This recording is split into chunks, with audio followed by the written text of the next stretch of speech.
the last time you were in this arena, you had the fight of the year with Justin Gaethje.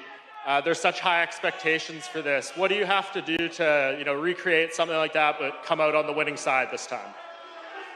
I think the highest expectations are the expectations that I put upon myself, and I've been doing this for 22 years, hand-to-hand combat. Madison Square Garden last year, November 6th, was the fight of the year for sure. I don't think I have anything left to prove. I'm not going out there trying to put on fight of the night. We're going out there to try to get my hand raised and win that world title in 2023 against a game opponent. Dustin Poirier's resume speaks for itself. And Dustin, we spoke to you not long ago at Media Day, and you said about Mike that he may think he wants a war, but in reality, he doesn't want that deep down. Does him saying that he's not looking for that kind of reinforce your thought there? We're going to find out Saturday night. That's what I'm going in there for. You guys want to see a head-on collision? And I'll give you one. I'm coming in there to finish this guy, by any means. And when you fought Justin Gaethje, I remember you being very vocal saying, I know this fight, I'm going to leave a piece of myself in that octagon, or I'm preparing to do that. Do you go into this with a similar mentality, or is it different? No, you have to in facing guys like this. These guys are very dangerous. This guy's very explosive, has a lot of power, covers distance. Adversity might present itself, and I'm going to push forward. And like I said before, I'm willing to leave a piece of myself in there Saturday night. Question is to Michael Chandler. Why don't you like Dustin Poirier's hot sauce, man? No. Hey, actually, the hot sauce is pretty dang good, all right? Hey, and it was actually funny 2 different times. Our mutual friend, Theo Vaughn, brought it over to the house. I threw it away. Hey, but everybody knows it was actually really good promotion for the hot sauce. Dustin knows it was good promotion for the hot sauce. You know you went got that bottle out the trash. You know you did. Tell everyone. Yeah, it was good. It was good hot sauce. The official hot sauce of the UFC, I hear. Congratulations. So it's good hot sauce. Buy it, ladies and gentlemen. Damn good sauce. Yeah. And another question for Dustin Poirier. Michael Chandler says that he's going to do 5 backflips if he beats you.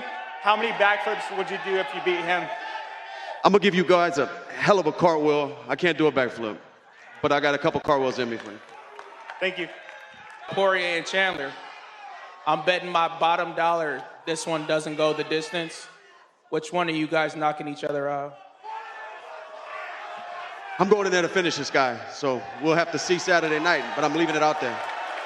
I can tell you this. I speak for myself and Poirier, I believe. We both are always looking for the finish. We know exactly who each other are. We know exactly who we are when we step inside there. Let's do this thing on Saturday night. We are going to steal the show. This is the people's main event. And my last question is for Dustin.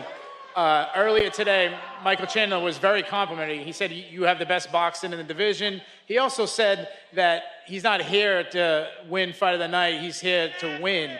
Does that kind of hint that he might come out and try to wrestle you? He better wrestle early. Question for Chandler. You've had a long and storied career as a champion, long before you ever came to the UFC.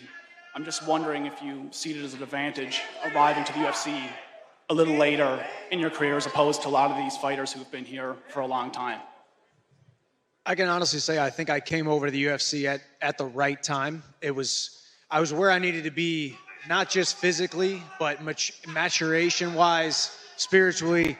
And then, truthfully, it was the craziest unforeseen circumstances with Khabib retiring at the same time, Poirier and Conor getting tied up in a trilogy.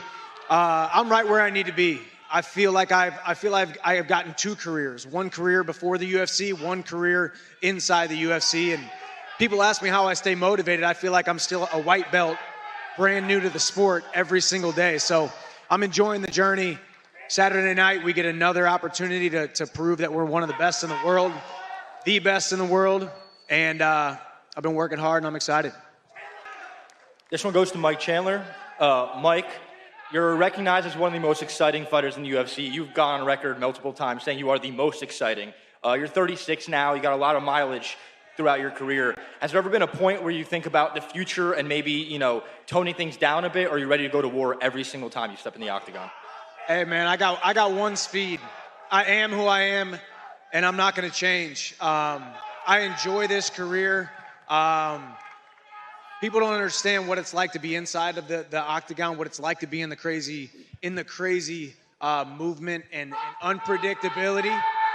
Sometimes it takes a hold of you, and it just so happens Madison Square Garden brings something special out of me So I'm excited about what happens tomorrow night. But I would challenge the amount of miles that I have on me. I think somebody who might be younger than me, who's got